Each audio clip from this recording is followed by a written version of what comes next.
When I was kicked out for being pregnant, I left without saying a word. 10 years later, I returned as the owner of $1 million app. My mother fainted when she saw my name in the paper. My name is Melissa Anderson, and I'm 34 years old. I'm sitting here staring at the front page of the Boston Globe where my face appears next to the headline, Former Outcast Transforms Prenatal Care App into $75 million Empire. 3 hours ago, I received a call from my cousin Jenna. Mel, your mother fainted when she saw the newspaper. They called you a tech genius who overcame family abandonment. Everyone's calling. I didn't cry. I didn't celebrate. I simply hung up the phone, sat in my corner office overlooking the Boston skyline, and thought about how exactly 10 years ago, I was kicked out of my home with nothing but a suitcase and a positive pregnancy test. You have 24 hours to leave this house, were the last words I heard from my mother. I didn't beg. I didn't shed a tear in front of her. I just nodded, went upstairs, packed my bags, and left without saying a word. Today, I'm not just telling my story. I'm sharing a lesson about building something from nothing when the people who are supposed to love you unconditionally turn their backs on you. Where are you watching from today? Drop your location in the comments below and hit that like and subscribe button if you've ever felt rejected by the people who should have protected you. You'll definitely want to stick around for what happened next. I was always the misfit daughter in the Anderson family. While my sister Rebecca excelled as the perfect girl, homecoming queen, Yale graduate with honors, married to a doctor by 24, I was the sister who questioned everything, from religion to the gender expectations my conservative parents imposed. My father, a respected cardiac surgeon, and my mother, president of the PTA and local charity league, maintained a flawless image in our upper-class community in Newton, Massachusetts. For them, appearances were everything. Rebecca followed the script perfectly, chose medicine as her career, married the son of family friends, settled in a mansion just 15 minutes from my parents' house. I, on the other hand, dropped out of law school in my second year to work at a tech startup. It's just a phase, my mother would say at social gatherings. She'll go back to school when she gets tired of this computer game. I remember the Christmas party of 2013 when my father raised a toast to our Rebecca, who just got accepted into Harvard's neurosurgery residency program. Applause, champagne, extravagant gifts. When it was my turn to share news, I mentioned that my startup had secured its first significant funding. That's nice, dear, my mother responded, quickly changing the subject to the new car they had bought for Rebecca. Throughout my life, I accepted my position as second choice, always in the shadow of my perfect sister. Despite the unequal treatment, I still desperately tried to win my parents' approval. I attended every family event, offered to help with my mother's community projects, even accompanied my father to his golf games despite hating the sport. When Rebecca had her first child, I spent weeks helping with the baby, preparing meals, cleaning her house, while my mother just showed up to take pictures for Instagram. Good to see you making yourself useful, she commented. Maybe this will inspire you to start your own family the right way, with a husband first. In fact, I did have a relationship. Lucas was a programmer, and we worked together at the startup. He was brilliant, kind, and loved me for who I was.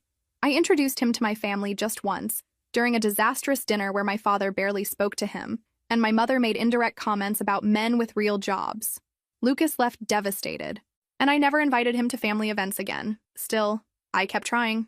When my parents celebrated their 35th wedding anniversary, I organized and paid for a lavish surprise party that consumed 3 months of my salary. I invited all their friends, planned every detail. At the end of the night, my mother hugged Rebecca and said, "Sweetie, you always know exactly how to make us happy." Rebecca hadn't even helped with the preparations. I swallowed the lump in my throat and smiled. Living in the shadow of perfection was suffocating, but I kept pushing forward. Every morning, I'd wake up and check the family group chat. Messages from my mother about Rebecca's latest achievement, invitations to events where I'd inevitably be compared to my sister. I showed up anyway, smiling through the pain, accepting the backhanded compliments. "At least you're doing something with those computer skills," my father would say, as if running a promising tech startup was a hobby, not a career.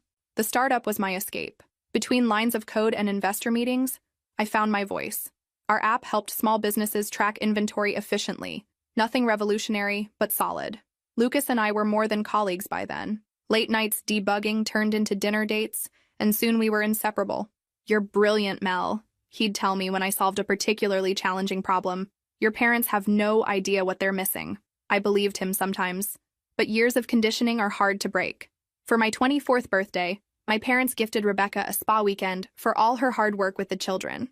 I received a gift card to a department store with a note suggesting I buy some professional clothes for when you decide to get a real job. I tucked the card into my wallet and thanked them politely. That night, Lucas took me to dinner at a small Italian restaurant. "I have something for you," he said, sliding a small box across the table. My heart skipped. Was this it? The proposal that might finally make me acceptable in my parents' eyes? Inside was a delicate silver bracelet with a small computer chip charm. "Because you're changing the world, one line of code at a time," he explained. I wore it everywhere. It became my talisman, a reminder that someone valued my mind, my work, my true self. 2 weeks later, everything fell apart. Our main investor pulled out unexpectedly. The startup was hemorrhaging money. Lucas and I were working 18-hour days trying to save it, snapping at each other from stress and exhaustion. "Maybe we should take a break," he suggested one night, after a particularly heated argument about our coding architecture. "Just until things stabilize." I agreed, too tired to fight. What was one more rejection? Anyway, the next morning, I woke up feeling strange. My period was 2 weeks late, but I'd attributed it to stress. Now, a new possibility dawned on me. The pregnancy test took 3 minutes to develop. 3 minutes that stretched into eternity. When the 2 pink lines appeared, clear and undeniable, I sat on the bathroom floor for hours, my mind racing through scenarios, none of them good. Lucas and I were on a break. The startup was failing. My apartment lease was ending in 2 months. And my family? My family would see this as the ultimate confirmation of my failure. For one shameful moment, I considered not telling anyone, just handling it quietly, alone. Then I thought about the child growing inside me. My child. Would I pass down the same conditional love I'd grown up with? No. This baby deserved better. I deserved better. I spent the weekend researching options, calculating finances, making plans. By Sunday evening, I had a decision. I would have this baby, with or without Lucas, with or without my family's support. But first I needed to tell them. I chose Sunday evening, knowing my parents would be home after church. I drove the familiar route to Newton, rehearsing what I'd say. I wasn't asking for money or a place to stay, just support, understanding, the bare minimum a daughter should expect from her parents. I was naive. My mother opened the door, surprise flickering across her perfectly made-up face. "Melissa, we weren't expecting you. Rebecca and the family just left. Of course they'd had a family dinner without me." I swallowed the hurt, adding it to the mountain I'd accumulated over the years. "Can we talk?" I asked, my voice steadier than I felt. "Your father's watching the game, but come in. Do you want some leftover pie? Rebecca made it. It's divine." I followed her into the immaculate kitchen, declining the pie. My stomach was already in knots. "Mom, I need to tell you and Dad something important," she sighed, glancing at her watch. "Is this about the startup? I told you those tech things are unpredictable. You should have stayed in law school. It's not about the startup. It's personal. Can you get Dad, please?" Something in my tone must have registered, because she didn't argue. Minutes later, we sat in the formal living room, the room reserved for important guests and serious conversations. "Well?" my father asked, clearly annoyed at missing his game. "What's so urgent?" I took a deep breath. "I'm pregnant." The silence that followed my announcement was deafening. My mother's face froze in a mask of horror, while my father's complexion darkened to a dangerous shade of red. "You're what?" he finally growled, his voice low and controlled. "I'm pregnant. About 6 weeks along." My hands were trembling, but I kept them folded tightly in my lap. "And the father?" My mother's voice was brittle, like thin ice about to crack. "Lucas, we're taking a break right now. The startup isn't doing well." My father stood abruptly, looming over me. $250,000. That's how much your law school education cost before you dropped out. And now this? The specific amount hit me like a slap. He'd never mentioned the cost before. But of course he'd been keeping track, tallying my failures. "I didn't come here asking for money," I said quietly. "I just thought you should know." My mother finally unfroze. "Know what exactly? That you've been irresponsible? That you're throwing away what's left of your future? That you're bringing shame to this family?" I'd expected disappointment, maybe even anger, but the venom in her voice shocked me. "I'm keeping the baby," I stated, my resolve strengthening in the face of their reaction. "I've made my decision." "No," my father declared flatly. "No daughter of mine is going to be an unwed mother. What would people say? What would our friends at church think? I don't care what they think. This is my life, my body, my choice." My mother laughed, a cold, hollow sound. "Your choice?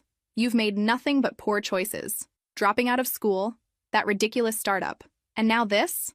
"The startup isn't ridiculous," I defended automatically. We've helped hundreds of small businesses. And where's all that success now? My father countered. Can you support a child on a failing business? Do you have any idea what children cost? I'll figure it out. I didn't come here for a lecture or for money. I thought maybe you'd want to be grandparents to this baby. My mother stood now too, both of them towering over me. Rebecca has given us 3 perfect grandchildren. Children born in wedlock, to parents who can provide for them properly. That's what family means. The unfairness of it all washed over me. 3 decades of never measuring up, of conditional love, of being the family disappointment. So what are you saying? I asked, already knowing the answer. My father looked at my mother, some unspoken communication passing between them. Then he turned to me, his expression hardened. You have 2 options, Melissa. You can fix this situation discreetly. We know doctors who can help. His meaning was unmistakable. Or what? My voice was barely a whisper now. Or you can leave this house and this family, my mother finished. We won't support this decision. We won't witness you destroying your life and embarrassing this family. I stared at them, these strangers who had raised me. You'd disown your own daughter? Your own grandchild? You're disowning yourself with these choices. My father replied coldly. You have 24 hours to decide. Either way, I want you out of this house by tomorrow night. I didn't cry. I didn't scream. I didn't beg. Something hardened inside me at that moment. A seed of determination taking root. I don't need 24 hours, I said, rising to my feet. I've made my choice. I walked past them, up the familiar stairs to my old bedroom, preserved like a museum exhibit of the dutiful daughter I'd never truly been. I didn't own much here anymore, just some old clothes and mementos. It took less than an hour to pack what mattered. When I came downstairs with my small suitcase, they were waiting by the door. My mother held out an envelope. Take it, she said tersely. It's enough to take care of things, if you change your mind. I didn't take the envelope. I looked into their eyes one last time, searching for any flicker of love, any sign that they might relent. There was nothing. Goodbye, I said simply, and walked out into the cool spring evening, the door closing firmly behind me. In my car, I finally allowed the tears to come. Not for long, just a brief release of pressure. Then I wiped my eyes, started the engine, and drove away from the only home I'd ever known. I didn't know it then, but I was driving toward a future brighter than anything I could have imagined. Have you ever had a moment when you realized the people who should love you the most actually love you the least? Drop a heart in the comments if you've had to walk away from toxic family dynamics. I drove aimlessly for almost an hour, too shocked to form a coherent plan. Eventually, I found myself parked outside a small coffee shop, one of those independent places with mismatched furniture and local art on the walls, the kind of place where you could sit for hours with a single cup of tea. My hands shook as I dialed the number of the one person I thought might understand. Aunt Claire? My voice cracked. I need help. Claire was my mother's younger sister and the family black sheep. Single by choice, owner of a small bookstore, frequent traveler. My mother considered her a failure, but to me she was fascinating.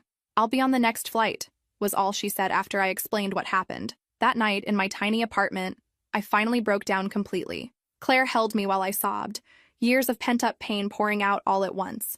You know, Mel, she said while making tea in my minuscule kitchen, some families are toxic. Some people confuse control with love. You haven't done anything wrong by creating your own life or by being pregnant. But what now? I'm unemployed, pregnant, alone. Claire took my hands. First, you're not alone. Second, you have a brilliant mind they never appreciated.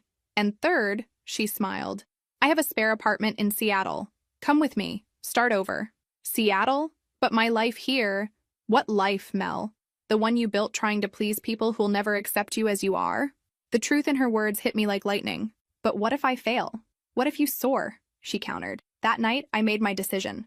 I wouldn't respond to my parents' ultimatum. I wouldn't beg. I wouldn't explain. I would simply leave. The following weeks passed in a blur. Claire returned with me to Boston to help pack up my apartment. I sold almost everything, keeping only essentials. My parents never called once. Rebecca sent a single text. Mom is devastated. I hope you're happy. I didn't respond. I contacted Lucas to inform him about the pregnancy. He seemed frightened, then resigned. I'm not ready to be a father, Mel. I'm sorry. He offered to pay for an abortion. When I explained I was keeping the baby, he signed parental rights waiver documents without hesitation. I considered seeking child support, but decided I preferred to raise my child completely on my own terms, without complicated connections to someone who clearly didn't want to be part of our lives. As for the startup, it closed its doors permanently a month after I left Boston. The inventory management app we'd worked so hard on became just another failed tech venture, our code and dreams lost in the digital graveyard. I learned this through a former colleague who emailed to check if I was okay after my sudden departure. I didn't reply. In Seattle, Claire's apartment was small, but welcoming, with a view of Puget Sound. "It's temporary," she explained, "just until you find your way."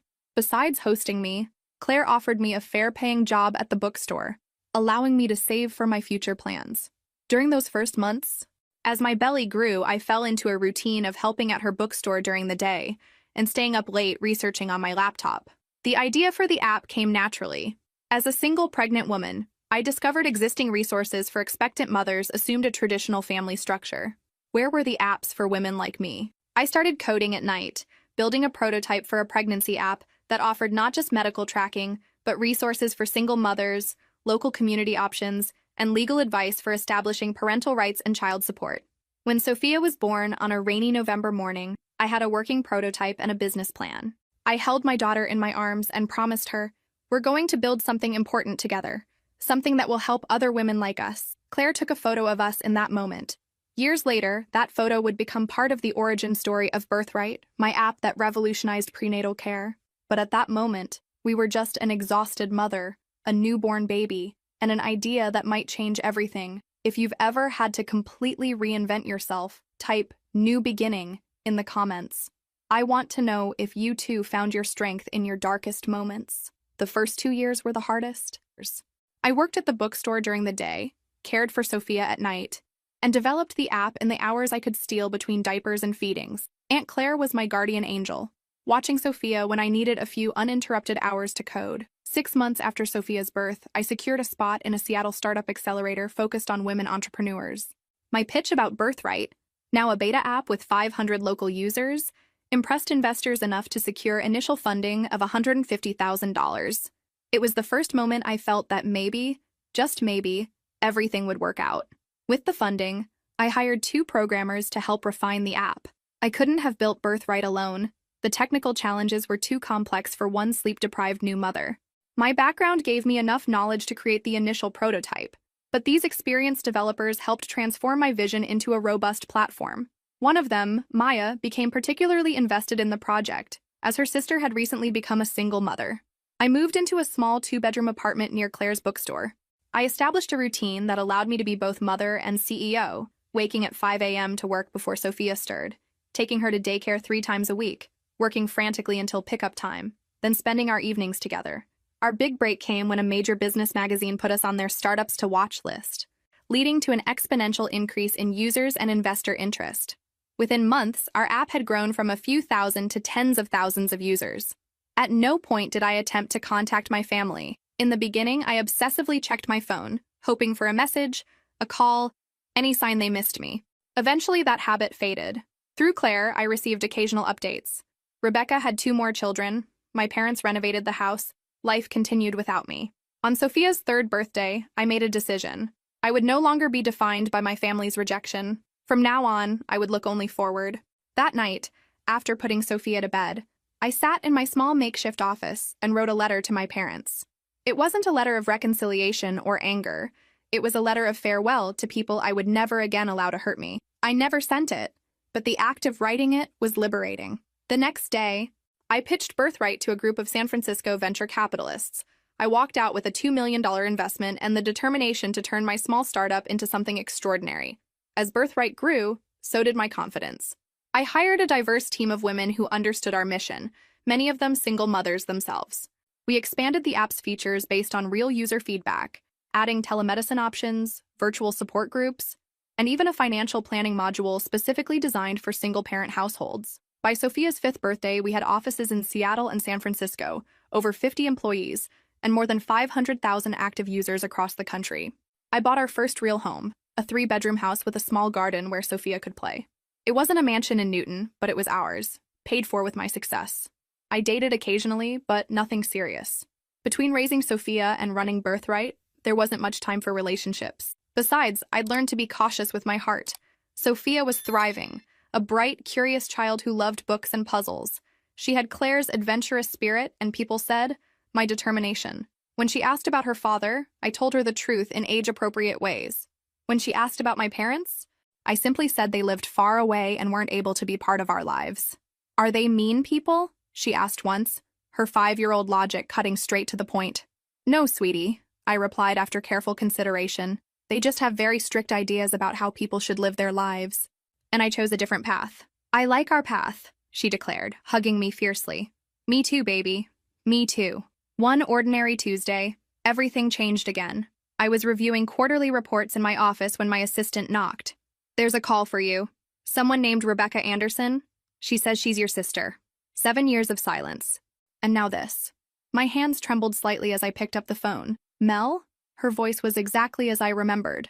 It's been a long time. Yes, I replied, unsure what else to say. I saw an article about you in Business Insider. Your app. It's impressive. Really impressive. Thank you. An awkward pause followed. Then she said, Mom and Dad saw it too. My heart raced. And? They want to see you and meet Sophia.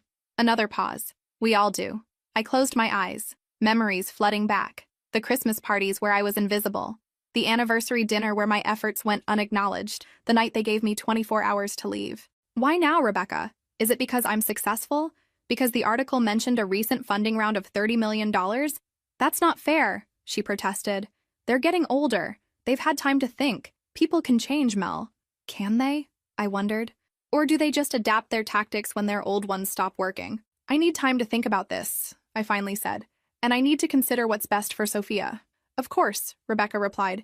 Just don't wait too long. Life is short, Mel. After hanging up, I sat motionless, staring out at the Seattle skyline. Was I ready to let them back into my life? More importantly, was I ready to let them into Sophia's? 3 weeks passed before I responded to Rebecca's call.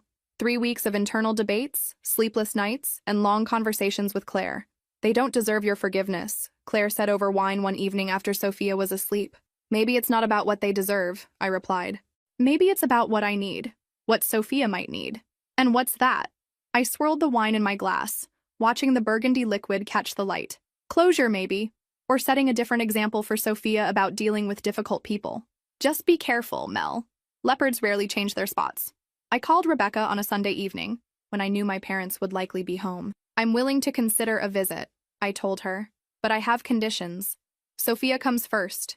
Any sign of rejection or judgment toward her and we're gone. No second chances. That's fair, Rebecca agreed quickly. When can you come? As fate would have it, I was scheduled to speak at a major tech conference in Boston in 2 months. Early June, I said. We'll stay at a hotel, not at the house. Mom and Dad won't like that, Rebecca warned. That's non-negotiable. This isn't a family reunion, Rebecca. It's a carefully controlled experiment. The weeks leading up to the trip were a whirlwind. Birthright secured another major investment, bringing our valuation to $75 million. We launched in 2 additional countries. I hired a COO to handle daily operations, giving me more flexibility for the future. Through it all, I prepared Sophia carefully for the meeting. At 9 years old, she was perceptive and curious about the grandparents she'd never met. Why haven't they wanted to meet me before? She asked one night as I tucked her in. The question broke my heart. How do you explain conditional love to a child who's only known acceptance? Sometimes adults make mistakes, sweetheart. Big mistakes that take a long time to fix. Your grandparents made a mistake with me when you were in my tummy, but now they want to try again. Will they like me? The vulnerability in her voice made my chest ache. Everyone who meets you loves you, Sophia. But even if they aren't perfect, I want you to know that's never your fault. Understand? She nodded, absorbing my words with wisdom beyond her years. The day before our flight to Boston, I received a call from an unknown number. Melissa? It's Dr. Shapiro. I was your pediatrician when you were a child. Surprised, I responded, Dr. Shapiro, how did you get my number? Your mother gave it to me. Apparently, she got it from your assistant when she was organizing your visit. I made a mental note to have a serious conversation with my team about privacy protocols. She's organizing a welcome dinner for you and Sophia, at the church. I froze. At the church? What dinner? The welcome reception. To celebrate your return to the family. Your mother invited the entire congregation. Everyone's so excited to meet your daughter. The tone in his voice when he said daughter told me everything I needed to know. This wasn't a reconciliation. It was a spectacle. A chance to show how generous they were in accepting back the prodigal daughter and her illegitimate child. Dr. Shapiro, I never consented to this. I knew nothing about any reception. Oh, he seemed genuinely surprised. Your mother implied it was all arranged, said you had finally come to your senses. After hanging up, I immediately called my mother. A church reception? Seriously, Mom. I thought you'd be pleased. She responded defensively. I'm showing everyone we're accepting you back. Accepting me back? Like I'm the one who did something wrong? And exposing Sophia to a circus where everyone will look at her like some kind of curiosity? You're overreacting as always. It's just a dinner to celebrate the family reuniting. No, it's you trying to control the narrative, turning our story into something that makes you look like the forgiving mother, not the one who threw out her pregnant daughter. So you're not coming? Her voice took on that familiar tone of calculated disappointment. I took a deep breath. We're coming to Boston as planned. We'll meet you, Dad, and Rebecca for a private lunch. No church, no community, no spectacle, just family. If that's not acceptable, then we won't see each other. The silence on the other end of the line was deafening. I'll cancel the reception, she finally said, her voice cold. But your father will be very disappointed. He'll survive, I replied. Just like I did. What do you think will happen when Melissa finally faces her parents after all these years? Share your predictions in the comments. The tech conference was a success. I presented Birthright's new telemedicine feature to a packed room, and the feedback was extraordinary. Several tech publications requested interviews, including the Boston Globe. The following day, we met my family for our agreed-upon lunch. It was surreal seeing my parents again after 7 years. My father looked older, his hair completely gray. My mother was the same, perfectly groomed, controlled smile. Rebecca seemed nervous, fidgeting with her napkin. Sophia, dressed in her favorite blue dress, clutched my hand tightly. So, my father said after initial greetings, we hear your app is doing well. Birthright, I corrected. Yes, we're valued at $75 million now. We just closed our Series B. He nodded, clearly impressed despite himself. And this must be Sophia, my mother said, looking at my daughter with an expression hard to read. She looks like you when you were small. Nice to meet you, Sophia said politely, exactly as we had practiced. The conversation proceeded tensely. Surface questions, cautious answers. No one directly mentioned the past until my mother said, "We're so happy you finally decided to let us back into your life, Melissa. These years have been difficult for all of us." I set my fork down. Let's be clear about something. I didn't keep you out. You threw me out when I was most vulnerable. You never tried to find me. You never asked about your granddaughter. You only reached out when you learned about my success. That's not fair, my father interrupted. You knew where to find us. Yes, in the same house you kicked me out of. The place where you told me my pregnancy was an unacceptable shame to the family. Rebecca intervened. Can we leave the past behind? For the children's sake? My kids should know their cousin. I looked at Sophia, who was watching the conversation with attentive eyes. I'd love for Sophia to know her cousins, but I won't pretend nothing happened. If we're going to rebuild any kind of relationship, it needs to be based on truth. What truth do you want, Melissa? My mother asked, visibly irritated. That you got pregnant out of wedlock? That you abandoned your education? That you ran away instead of facing your responsibilities? Catherine, my father warned, nervously glancing at nearby tables. I took a deep breath. The truth is that you conditioned your love, and the truth is that I don't need it anymore. I came here today to give Sophia a chance to know her extended family, but I see that was a mistake. I began gathering my purse, ready to leave, when my father spoke. Wait, please. Surprisingly, his eyes were moist. I'm proud of what you've built, he said, his voice low. And I'm sorry, truly sorry. We reacted badly. I reacted badly. My mother looked shocked at his admission. Thank you, I replied, not knowing what else to say. Can we try again? He asked. No expectations, no judgments, just getting to know our granddaughter? I looked at Sophia, who nodded almost imperceptibly. Maybe, I answered, but on our terms, not yours. The Boston Globe article was published the next morning. From outcast to revolutionary, how Melissa Anderson transformed personal trauma into a $75 million tech empire. The article detailed my journey, from being thrown out of my home while pregnant to creating Birthright, now used by over 2 million women in 6 countries. The reporter had done his homework, discovering the connection to the prominent Anderson family of Newton. Sources reveal that the entrepreneur was rejected by her conservative family when she became pregnant out of wedlock at 24, building her tech empire without any family or financial support. When my cousin called to tell me about my mother fainting at seeing the newspaper, I felt no joy or vindication, just a strange sense of closure. 3 years after that tense lunch, things were different. We weren't a perfectly reconciled family like in the movies. The wounds were too deep for that. But there was a new equilibrium. Sophia, now 12, visited her grandparents occasionally, always with my supervision. My father had made a genuine effort to know her, taking her to the park and reading stories. He also finally transferred that fund he had mentioned, turning it into an education savings account for Sophia. My mother tried, in her limited way. Rebecca and I exchanged messages regularly, and her children adored their tech cousin, who knew everything about computers. Birthright continued to grow. We recently launched a scholarship program for single mothers seeking education in technology.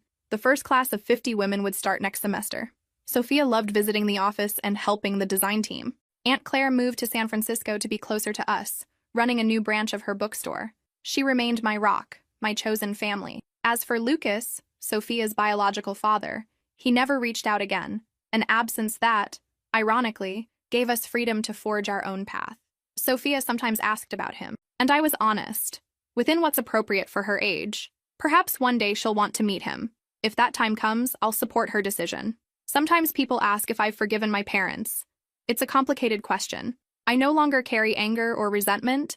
That would be like carrying a heavy stone that only hurts myself. But I haven't forgotten either. The scars remain, reminders of the lessons I've learned. That family is more about actions than blood. That rejection can be the most powerful redirection in life. That our worth never depends on others' approval.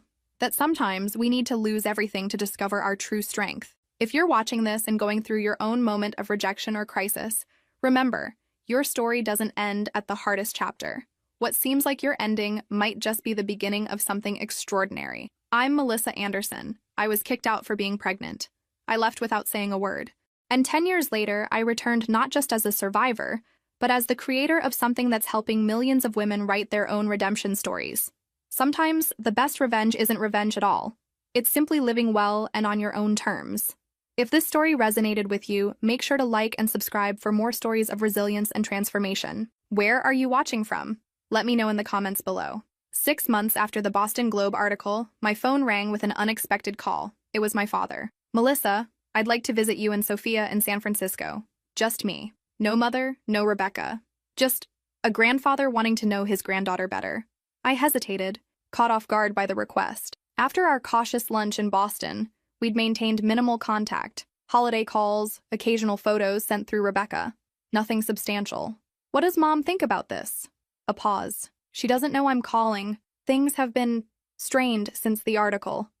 Since I apologized to you. Interesting. I never imagined my father breaking ranks with my mother. In 34 years, I'd never seen it happen. Why now, Dad? His voice softened in a way I'd rarely heard. I'm 68 years old, Melissa. I've spent my life defining success by appearances, by what others think. The heart surgeon with the perfect family, the community leader, the success story. He took a breath. And where has it gotten me? A daughter who rightfully wants nothing to do with me. A granddaughter I barely know. A marriage that's more performance than partnership. I remained silent, letting his words sink in. The article, seeing everything written out like that. What we did to you. How you succeeded despite us, not because of us. It forced me to face some hard truths. I thought of Sophia, now playing in the garden of our San Francisco home. She deserved to know her grandfather. The real man, not the perfectionist surgeon who'd rejected her mother. You can visit for a weekend, I finally said. But we're not erasing the past, Dad. And if this is some attempt to bring me back into the fold on Mom's terms, it's not, he interrupted. I promise you that. 2 weeks later, my father arrived. He seemed smaller somehow, less imposing than the towering figure of my childhood. He brought Sophia a telescope, for a girl who's already reaching for the stars. And me, surprisingly, a flash drive. What's this? I asked that evening after Sophia had gone to bed. Every photo I could find of you growing up. School plays, science fairs, birthdays. I thought Sophia might want to see her mother as a child. He hesitated. And I thought you might want proof that you weren't always invisible to me. I plugged it into my laptop and there I was, gangly and serious at my 8th grade science fair, where I'd built a functioning solar panel. My father stood beside me, his hand on my shoulder, pride evident in his expression. I don't remember you being there, I said quietly. I left work early. Your mother said it wasn't necessary, that it was just a science fair, but I wanted to see what you'd built. Another photo showed me at 16, receiving a coding award. Again, my father in the background. You were always extraordinary. Melissa, I just didn't know how to nurture it, how to nurture you. Why not? The question that had haunted me for decades. He stared into his whiskey glass. $4,300. What? That's what my father had in his bank account when he died. $4,300 after 45 years working in a factory. He was brilliant, could fix anything, build anything, but he never had opportunities. When I got into medical school, he took a second job to help pay for it. I'd never heard this story before. I promised myself my children would never worry about money or status, that they'd have every advantage. Somewhere along the way, that turned into rigid expectations, into measuring success by external validation. He looked up at me, into valuing Rebecca's predictable achievements over your innovative spirit. And Mom? Your mother came from money but not respect. Her family had wealth but no standing. Marrying a doctor gave her the social position she craved. She spent her life terrified of losing it. It didn't excuse what they'd done, but it helped me understand the complex machinery that had shaped my childhood. The weekend passed quickly. My father and Sophia connected over her collection of minerals and his knowledge of geological formations. I watched them from a distance. This new version of my father, patient, attentive, genuinely interested. On his last evening, as Sophia showed him her latest coding project on her kid-friendly laptop, he turned to me with tears in his eyes. She's extraordinary, just like her mother. Yes, she is, I agreed. I've made a decision, he said later, after Sophia went to bed. I'm retiring from surgery. I've given the hospital my 6-month notice. Because of your hand tremor? I'd noticed it throughout his visit. He looked surprised. You saw that? I see everything now, Dad. He nodded. Partly the tremor, partly, I want different things now. Time, not prestige. Connection, not approval. And Mom? We'll see. For the first time in 40 years, I'm making choices without considering her reaction first. It's liberating. When he left the next day, Sophia hugged him tightly. Will you come back, Grandpa? As often as your mother allows, he replied. Looking at me, I nodded. We'll work something out. As his taxi pulled away, I felt something shift inside me. Not forgiveness exactly, but a softening. A recognition that people can change, even after decades of rigidity. That night, I received a text from my father. Thank you for giving me a second chance I don't deserve. I'm proud of you, Melissa. I always have been, even when I couldn't show it. I showed the message to Claire during our weekly video call. Do you believe him? She asked. I believe he wants to change. Whether he can sustain it, especially against my mother's influence, that's another question. And what about Catherine? Any thawing there? I shook my head. Radio silence. According to Rebecca, she's still furious about the article, about Dad's apology, about everything. Are you okay with that? I thought about it, really thought about it. Yes. I've spent my life seeking her approval. I'm done with that now. If she wants a relationship with me and Sophia, she knows what needs to change. Look at you, Claire smiled. All grown up and setting boundaries. I laughed. Only took 34 years and a $75 million company. Better late than never, kiddo. 3 months after my father's visit, Birthright reached a major milestone. 5 million active users worldwide. We celebrated with champagne in the office and ice cream with Sophia at home. That same week, I received a formal-looking envelope from Boston. Thick cream paper, my parents' embossed return address. Inside was an invitation to Rebecca's 40th birthday celebration, a gala event at the Newton Country Club. Black tie 3 weeks away. A handwritten note from Rebecca was tucked inside. It wouldn't be complete without you and Sophia. Please come. Mom promises to behave. I traced the embossed lettering with my fingertip, memories flooding back of countless society events where I'd felt like an imposter in my own family. The thought of returning to that world made my stomach clench. I called my father, now a more regular presence in our lives through weekly video chats with Sophia. Did you know about this gala? Yes, he admitted. It was your mother's idea, but Rebecca genuinely wants you there. Is it a setup? Mom's chance to parade the prodigal daughter in front of her friends? He sighed. Probably a bit of that, yes. But it's also Rebecca's milestone birthday, and she's been making real efforts, Mel. That was true. Unlike our mother, Rebecca had shown genuine remorse for her role in the family dynamics. She'd sent thoughtful gifts to Sophia, made efforts to introduce her children to their cousin via video calls, forwarded family medical information I might need. I'll think about it, I told him. That night, I discussed it with Sophia. Would I get to meet my cousins in person? She asked, eyes brightening. Through video calls, she'd developed a particular bond with Rebecca's middle child, Emma, who shared her love of science. Yes, and your Aunt Rebecca and grandmother too. What about the mean things Grandma said about me before I was born? I'd been honest with Sophia about our family history in age-appropriate ways. She knew her grandparents had initially rejected her existence, though not the harshest details. People sometimes say mean things when they're scared or angry, I explained. Grandma was very worried about what other people would think. That was more important to her than being kind. That's silly, Sophia declared with 12-year-old certainty. Yes, it is. Very silly. I think we should go, she decided. I want to meet Emma, and I want to wear a fancy dress. I smiled at her simple reasoning. We'll see. After putting Sophia to bed, I called Claire for her perspective. You've been keeping them at arm's length on your terms, she pointed out. Maybe it's time to see if you can exist in their world on your terms. What if nothing's changed? What if it's just another opportunity for them to make me feel inadequate? Then you leave, Claire said simply. You're not that powerless girl anymore, Mel. You're a successful CEO, a mother, a woman who built an empire from nothing. You can handle a country club gala. 2 days later, I RSVP'd yes for myself and Sophia. I booked first-class tickets to Boston and reserved a suite at the Four Seasons.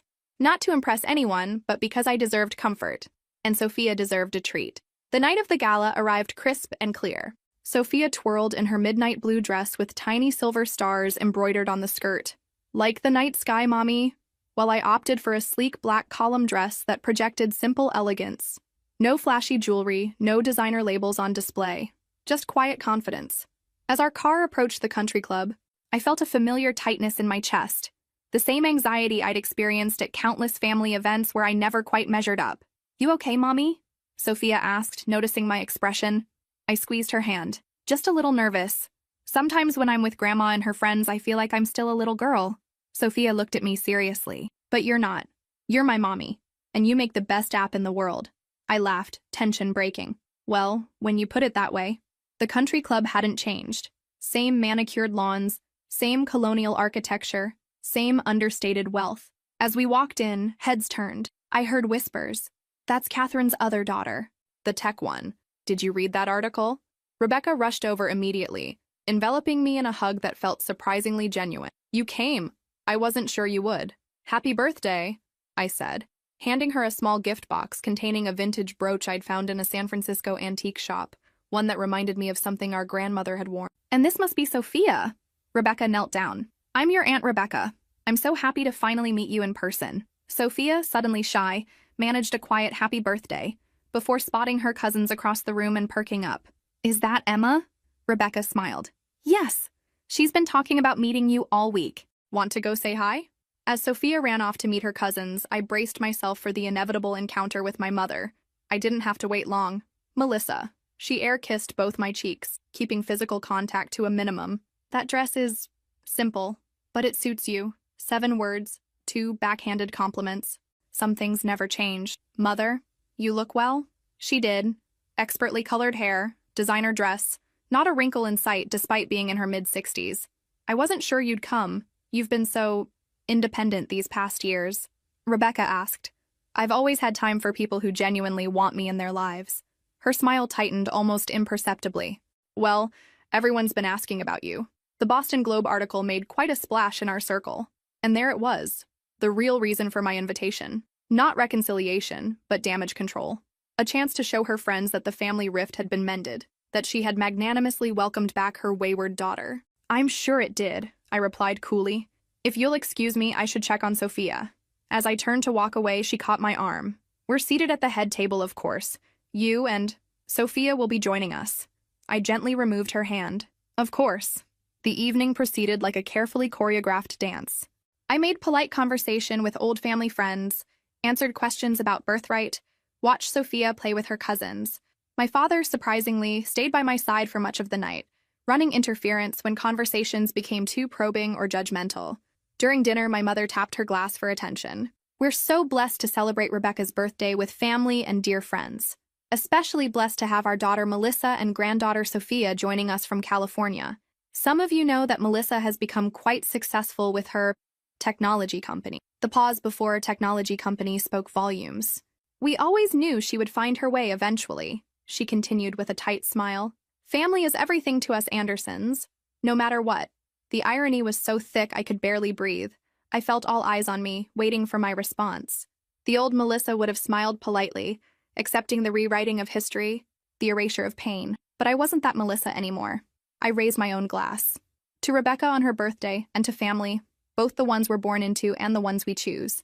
To second chances when they're earned.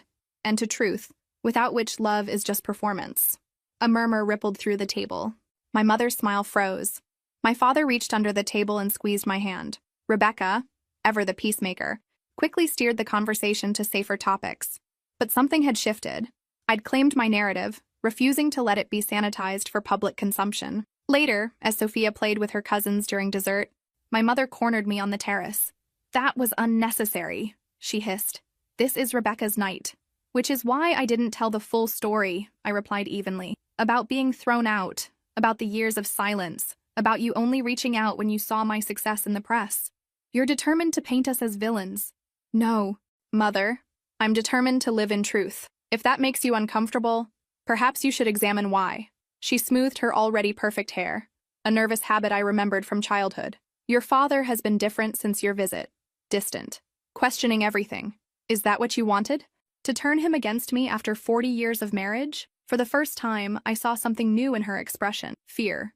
Not of public opinion, but of losing control. Of losing my father. "I don't want to turn anyone against you. I just won't pretend anymore. For your sake, for mine, or for appearances. So what do you want? Melissa? What will it take to put this ugliness behind us?" I looked through the terrace doors at Sophia, laughing with her cousins. At my father, watching them with genuine joy. At Rebecca, who despite her flaws was trying to bridge our family's divides. "Acknowledgement," I said finally. "Not just privately, but within our family and your social circle. Acknowledgement that you and Dad made a cruel choice, that you valued appearances over your daughter and granddaughter. That's the starting point. And then, if I humiliate myself like that, then we start building something new. Not the old relationship where I constantly sought approval I never received. Something honest, something that makes space for who I actually am, not who you wished I was." She stared at me for a long moment. "You've changed." "Yes," I agreed. "That's what happens when you stop trying to please people who can't be pleased." Inside, the band began playing for Rebecca's first dance. My mother looked torn between continuing our conversation and maintaining appearances by being present for the moment. "Go," I said gently. "It's Rebecca's night." As she walked away, back straight, smile firmly in place, I wondered if anything I'd said had penetrated decades of carefully constructed facades. I doubted it. But for the first time, I realized it didn't matter. I no longer needed her to change to be whole myself. The morning after Rebecca's gala, I took Sophia to the Boston Children's Museum, a deliberate choice to create a positive memory in a city that held so much pain for me. Watching her explore exhibits with unbridled enthusiasm, I marveled at her resilience, her openness to joy despite the complicated family dynamics swirling around her. My phone buzzed with a text from my father. "Breakfast tomorrow before your flight? Just the three of us." I replied with a simple, "yes," then pocketed my phone and focused on Sophia's adventure through the museum's bubble room. The next morning, we met my father at a quiet cafe near our hotel. He looked tired, with dark circles under his eyes suggesting a sleepless night. "Everything okay, Dad?" I asked after we ordered. He managed a smile for Sophia, who was coloring the children's menu, before responding quietly. "Your mother and I had a long conversation after the gala. Several conversations, actually." Something in his tone made me sit up straighter. "About?" "Everything. The past. How we treated you. What happens next." He hesitated. "I told her I wasn't willing to pretend anymore either. That if she wanted to salvage any relationship with you and Sophia, she needed to face reality." "How did that go?" He gave a humorless laugh. "About as well as you'd expect. She accused me of betraying her, said I was rewriting history to assuage my guilt." Sophia looked up at the tension in his voice. I quickly suggested she explore the cafe's small bookshelf in the corner, within sight, but out of earshot. "I'm sorry," I said once she was browsing books. "I never intended to come between you and Mom." "You didn't," he replied firmly. "Decades of avoidance and performance did that. Your return just forced us to face what we've been ignoring." Our food arrived, momentarily pausing the conversation. When Sophia returned to the table, the discussion shifted to lighter topics. Her school in San Francisco, my father's retirement plans, places in Boston we might visit on our next trip. As we were preparing to leave, my father handed me an envelope. "Don't open this now," he said. "Wait until you're home." The flight back to San Francisco was smooth, Sophia sleeping most of the way after our busy weekend. Back home, after putting her to bed, I finally opened my father's envelope. Inside was a check for $1 million and a letter. "Melissa," it began, "this isn't atonement. No amount could serve that purpose. It's not an investment in birthright. Your company's success is entirely your own achievement. This represents what would have been yours had we supported you from the beginning. Education funds, the trust from your grandparents that we withheld, a decade of birthday and Christmas gifts never given. It's yours without conditions. Use it, return it, donate it. Whatever you choose will be right. I'm making changes in my life that I should have made years ago. Your mother and I are entering counseling. I've stepped down from hospital boards to focus on what truly matters. I've consulted an attorney about ensuring Sophia's place in our will, regardless of what happens between your mother and me. You asked for acknowledgement. I'm starting with this letter, but there will be more. The truth deserves to be spoken, however uncomfortable. With admiration and love that I should have expressed long ago, Dad. I sat with the letter for a long time, emotions washing over me in waves. The check represented a fortune to most people, but its monetary value wasn't what moved me. It was the concrete acknowledgement of wrong, the tangible evidence of change. The next morning, I called him. I got your letter, I said when he answered. And? I don't need the money, Dad. I know you don't, he replied. That's partly why I want you to have it. I thought about what the money could mean, not to me, but to others. I'd like to use it to expand Birthright's scholarship program for single mothers. Create the Anderson Family Scholarship. Silence. Then a slightly choked response. I'd be honored. 2 weeks later, I received an unexpected email from my mother. No greeting, no pleasantries, just 3 sentences. Your father says I owe you acknowledgement. I should have never given you that ultimatum 7 years ago. I've lived with the consequences of that mistake every day since. It wasn't an apology. It wasn't warm or emotional. But from a woman who had never admitted error in her life, it was seismic. I showed the email to Claire during our Sunday video call. Well, she said after reading it, the Ice Queen has acknowledged that she bleeds. It's a start. Should I respond? What do you want to say? I considered the question carefully. That I appreciate her email. That we have a long way to go. That Sophia deserves better than a grandmother who sees her as evidence of a mistake. Then say that, Claire advised. Directly. Without anger, but without sugarcoating. I did, sending a reply that was equally straightforward. Thank you for acknowledging what happened. I hope this is the beginning of honest communication between us. Sophia and I are open to building a new relationship, but only one based on respect and acceptance. The response came several days later. Longer this time, less defensive. She wrote about attending her first therapy session with my father, about reconsidering priorities as they entered their later years, about wanting to know Sophia better. It was stilted, formal, clearly difficult for her to write, but it was genuine. Over the following months, a cautious correspondence developed. I didn't share the intimate details of our lives, but I sent photos of Sophia's science fair project, updates on Birthright's expansion, news of Claire's bookstore opening a 3rd location. My mother responded with equally measured communications, news of Rebecca's children, updates on community changes, hesitant questions about our lives in San Francisco. 6 months after Rebecca's gala, I received another unexpected communication, this time, a formal letter from my parents' church.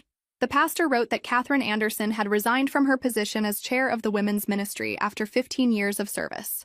She had, he wrote, expressed a desire to focus on family reconciliation and personal growth. I stared at the letter in disbelief. Nothing, not even my success, not even the Boston Globe article, had shocked me as much as my mother voluntarily relinquishing her position of social power. That evening, she called directly for the first time. You received Pastor Michael's letter? She asked without preamble. Yes. I was surprised. A long pause. It was time for a change. Coming from my mother, this simple statement was revolutionary. Are you okay? I asked, genuinely concerned. Another pause. I'm adjusting. Your father has been supportive. The conversation remained awkward, 2 people feeling their way through unfamiliar emotional territory. But as we said goodbye, my mother said something that left me speechless.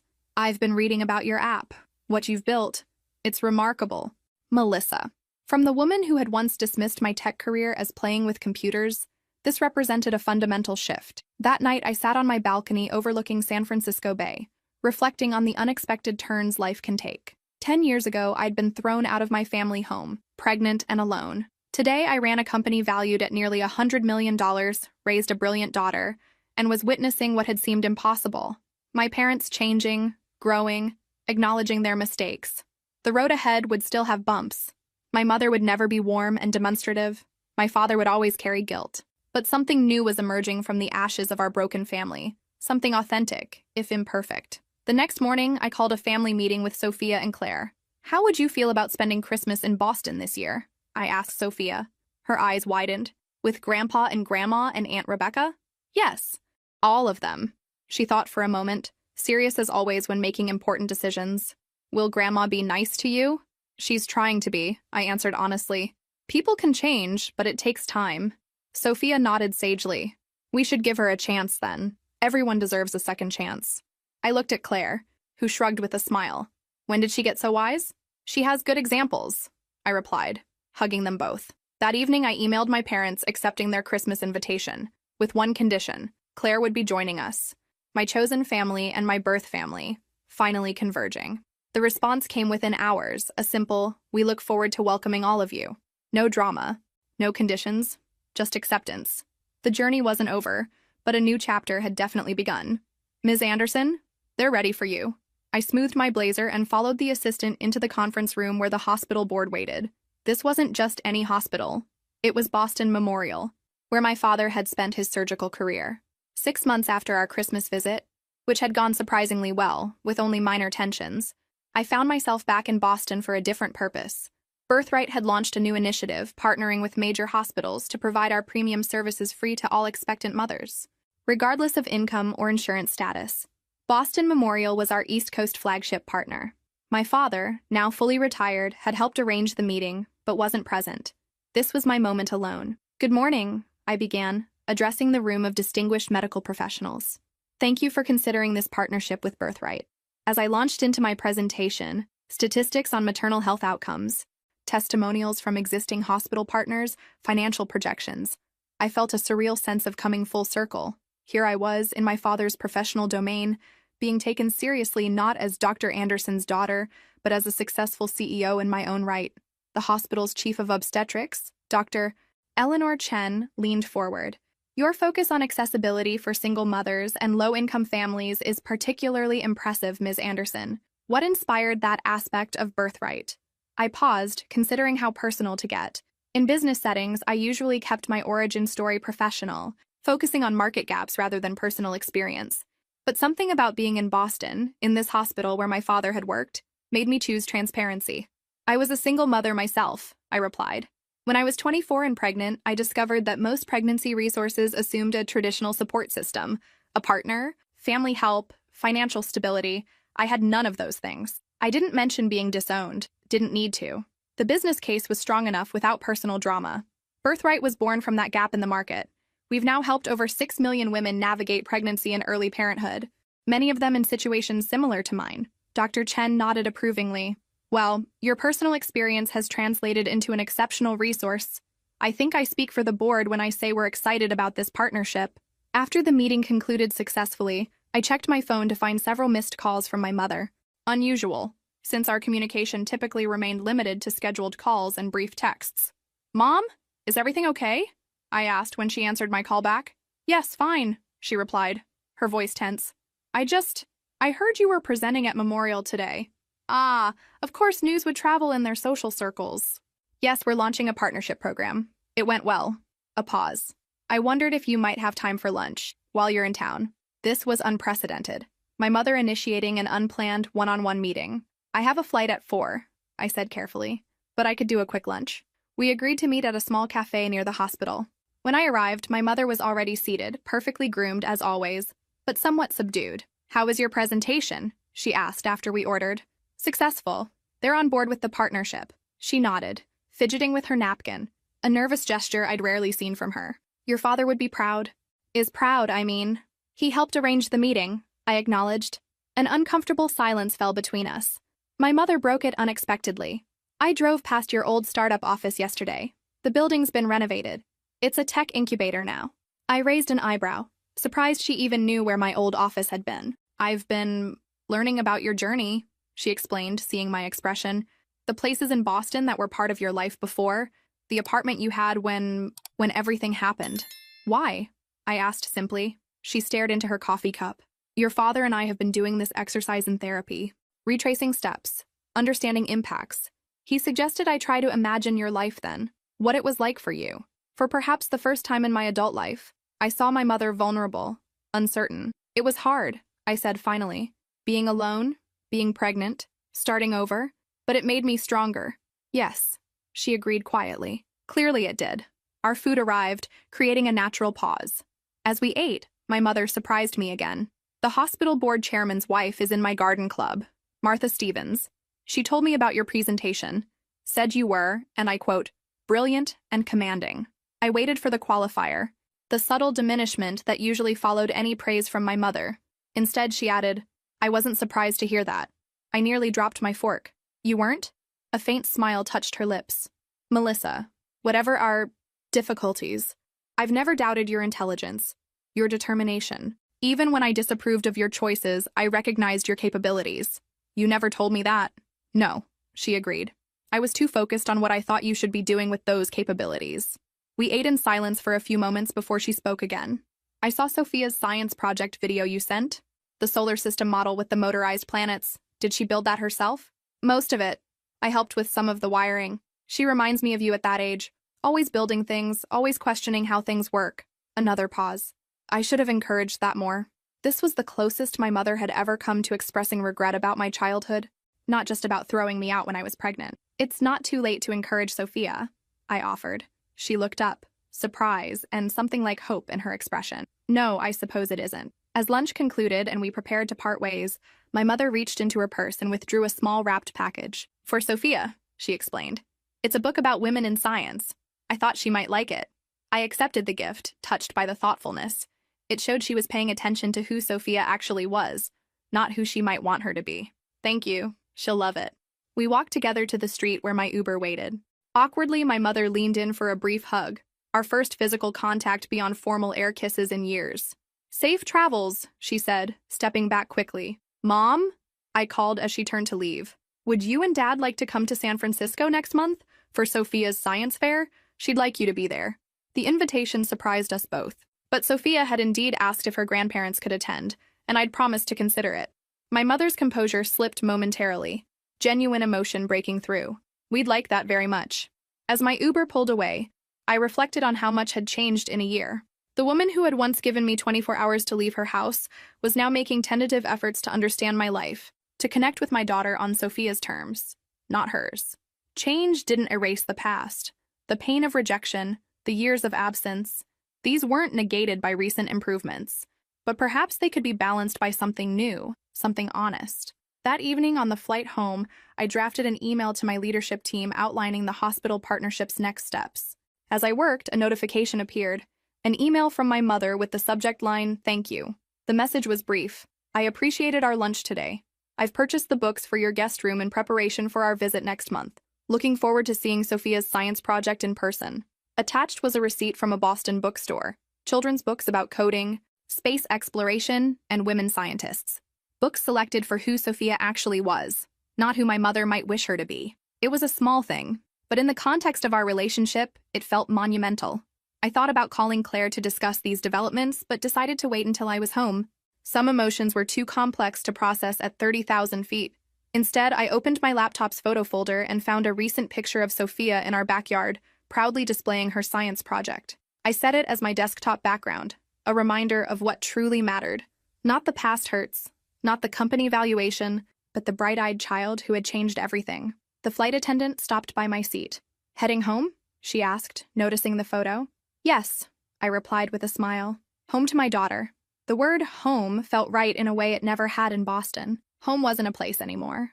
It was wherever Sophia was, wherever we built our life together. Whatever happened with my parents, with birthright, with any other aspect of my life, that core truth remained unchanged. I closed my laptop and gazed out the window at the sunset, painting the clouds in gold and pink. There was something poetic about flying west, toward home, leaving the East Coast and its complicated history behind. Not forever, but with healthy distance. My phone buzzed with a text from Sophia. Miss you, Mommy. Claire and I made pasta from scratch. When are you coming home? I smiled and typed back, on my way right now. Save me some pasta. Love you more than all the stars. Her reply came instantly. Love you more than all the stars and planets combined. Our little ritual started years ago when she first became fascinated with astronomy. No matter what happened with my parents, with birthright, with any other aspect of my life, this bond, this pure, unconditional love, was the foundation everything else was built upon. As the plane began its descent into San Francisco, I felt a sense of peace wash over me. The journey wasn't over. Family healing rarely happens in neat cinematic moments of reconciliation. It's messy, incremental, often frustrating. But for the first time, I believed we were all moving in the right direction. "Mom, they're here!" Sophia's excited voice echoed through our San Francisco home as the doorbell rang. I smoothed my dress and took a deep breath, centering myself before walking to the front door. It had been 3 years since that first tense lunch in Boston, 3 years of careful rebuilding, of boundaries tested and respected, of relationships gradually transformed. Today marked a significant milestone. My parents were visiting for Sophia's 12th birthday celebration, not just for a brief appearance, but for a full week's stay in our guest room. I opened the door to find them standing side by side, my father carrying 2 suitcases, my mother holding an elegantly wrapped gift. They looked older, but somehow lighter than in years past, as if they'd set down burdens they'd carried for decades. "Welcome to San Francisco," I said, stepping aside to let them enter. "How was your flight?" "Uneventful?" "Thankfully," my father replied, setting down the luggage to embrace me briefly. My mother handed Sophia her gift before offering me a slightly awkward hug. "The house is lovely, Melissa. Those bay windows get wonderful light." No backhanded compliment, no veiled criticism, just a straightforward observation. Progress, indeed. Sophia bounced on her toes, barely containing her excitement. "Can I show them my room now? And my coding projects? And the office?" I laughed. "Let them settle in first, sweetheart. They've had a long journey." "Actually," my father interjected, "I'd love to see what you've been working on." "Sophia, just give me 5 minutes to freshen up." As my parents disappeared into the guest room, I squeezed Sophia's shoulder. "They brought you quite a large present." She shrugged. "The best present is that they came for a whole week this time." Her simple statement warmed my heart. Despite our complicated family history, Sophia had developed a genuine relationship with her grandparents over the past few years. Different from the one they had with Rebecca's children, more tentative perhaps, but authentic in its own way. The week unfolded with surprising ease. My father, fully embracing retirement, spent hours with Sophia building a complex robotics kit they'd selected together. My mother, while still more reserved, made genuine efforts to connect, asking Sophia thoughtful questions about her interests, helping her plan the menu for her birthday party, even sitting through a marathon viewing of Sophia's favorite science fiction series without a single disparaging comment. On the third day, while Sophia was at school and my father was meeting an old colleague for lunch, my mother asked to see my office. "The Birthright headquarters," she clarified, "if that's permitted." "Of course," I replied, surprised by her interest. "We can go this afternoon." The 30-story glass building that housed Birthright's operations reflected the company's success. Modern, innovative, with spectacular views of the bay. As we rode the elevator to the executive floor, I watched my mother taking it all in, her expression unreadable. "This is quite different from your old startup office," she finally commented. "Very different," I agreed. "We have over 300 employees now, offices in 6 countries." The elevator doors opened to reveal our reception area, where Ariana, my assistant, greeted us warmly. "Ms. Anderson, your 3 o'clock call to reschedule, and the product team needs 15 minutes on your calendar to discuss the new language translation feature." "Thank you." "Ariana, this is my mother, Catherine Anderson." If Ariana was surprised to meet the woman who had once disowned me, she didn't show it. "Wonderful to meet you, Mrs. Anderson. Can I get you anything? Coffee? Tea? Water would be lovely, thank you." As I led my mother through the office, introducing her to key team members and explaining various departments, I was struck by how surreal the moment felt. For years, these 2 parts of my life, family and Birthright, had existed in separate universes. Now they were colliding in unexpected ways. In the large conference room, a wall displayed framed press coverage of Birthright's journey, including the Boston Globe article that had announced my success to my parents 3 years ago. My mother paused before it, reading the headline, "From Outcast to Revolutionary: How Melissa Anderson Transformed Personal Trauma into a $75 million Tech Empire." "You kept it," she observed quietly. "It was a turning point," I replied. "For the company. For me. For us." She nodded, moving along to examine other items in the room. Awards, recognitions, photos of Birthright-sponsored events. She stopped at a large photograph of me holding a newborn, surrounded by hospital staff. "Our 1,000th birth," I explained. "Baby Zoe in Chicago. Her mother used Birthright throughout her pregnancy. And this?" She pointed to a framed certificate. "The Anderson Family Scholarship Program. We've helped over 300 single mothers complete their education while raising children." She touched the frame lightly. "Our name." "Yes. Thank you for that," she said simply, "for including us in something so important." We continued the tour, ending in my corner office with its panoramic view of the Golden Gate Bridge. My mother sat in one of the visitor chairs, looking not at the view, but at the collection of photos on my desk. Sophia at various ages, Claire at the opening of her newest bookstore, our small family at holidays and celebrations. You've built something remarkable here, Melissa, she said finally. Not just the company, your life. Thank you. I keep thinking about what might have been different, she continued, her voice taking on an unusual vulnerability. If we had supported you when you told us you were pregnant, if we had welcomed Sophia from the beginning, we can't change the past. Mom. No. She met my eyes directly. But I want you to know that I recognize what was lost, what I threw away. 10 years with my granddaughter. 10 years of your achievements. I sat across from her, letting her words sink in. This was the most direct acknowledgement she had ever offered about the damage her actions had caused. I appreciate that, I said finally. Your father adapted more easily than I did, she admitted. He connected with Sophia immediately. With you. It's been harder for me, I know. I was raised to believe there was only one right way to live, one acceptable path. When you deviated from that, she trailed off, gathering her thoughts. I thought I was protecting our family's reputation.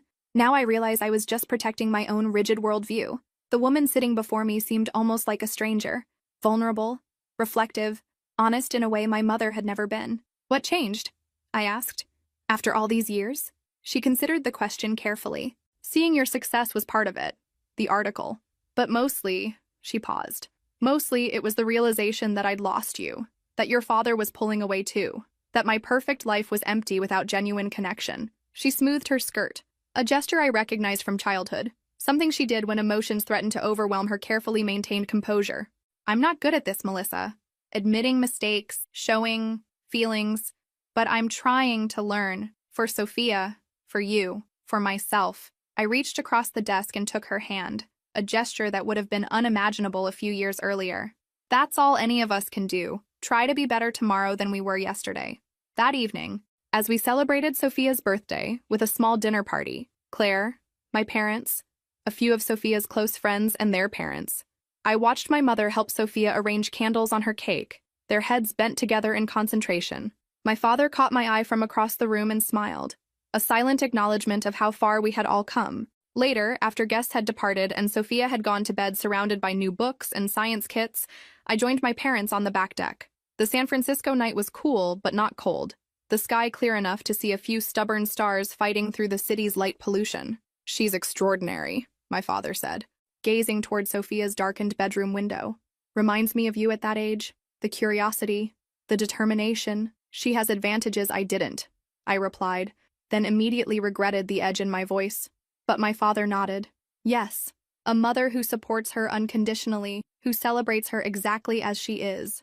We sat in companionable silence for a while, listening to the distant sounds of the city. Birthright is opening a research center, I said eventually, focused on improving maternal health outcomes for underserved communities. We're breaking ground next month. That's wonderful, my mother said. Where will it be located? Boston, actually. We're partnering with several hospitals there, including Memorial. My father looked surprised. You never mentioned this. It's been in development for a while. We wanted everything finalized before making announcements. Will you be spending more time in Boston then? My mother asked, trying to sound casual. Some. Sophia and I will still be based here, but we'll visit more frequently. I hesitated before adding, she might enjoy spending some of her school breaks with you, if that's something you'd be interested in. The offer hung in the air between us. Not just increased visits, but a suggestion of greater integration of our lives after years of careful separation. We'd like that very much, my father answered for both of them. Very much indeed. 10 years ago, I sat in my car outside my parents' house, a positive pregnancy test in my purse, their ultimatum ringing in my ears. I drove away that night believing I had lost everything. Instead, I had found myself, found my strength, my purpose, my voice, created a company that helped millions of women, raised a daughter who knew her worth couldn't be measured by others' approval. And now, in life's strange and winding way, I had found a new relationship with my parents. Not perfect, not without complications, but authentic in a way our old relationship never was. As we sat together under the San Francisco stars, I thought about the many women who had shared their stories with me over the years. Women who used Birthright during their own difficult pregnancies. Women who found themselves alone and scared as I once had been. I had built Birthright to be the support system I'd needed but didn't have. In doing so, I'd created something larger than myself, larger than my personal story of rejection and redemption. What are you thinking about? My father asked, noticing my distant expression. The power of starting over, I replied. Of building something new from nothing. My mother reached over and squeezed my hand briefly, a small gesture from a woman who had rarely shown physical affection, but meaningful in its spontaneity. You've taught us about that, she said quietly, about beginning again when it seems impossible. As the night deepened around us, I felt a sense of completion, not because everything was perfect or because all wounds were healed, but because I had finally stopped defining myself by what I had lost. Instead, I celebrated what I had built: a successful company, a loving home for my daughter, and yes, even this new, honest relationship with my parents. I am Melissa Anderson. I was once kicked out for being pregnant. I left without saying a word. And 10 years later, I returned not seeking approval or validation, but offering the opportunity for a new beginning, on my terms, with my boundaries, from a position of strength rather than need. That, perhaps, is the most powerful revenge of all, living so fully in your own truth that the rejection of others loses its power to define you. If this story resonated with you, make sure to like and subscribe. And remember that your story doesn't end at the hardest chapter. Sometimes that's exactly where the most important part begins.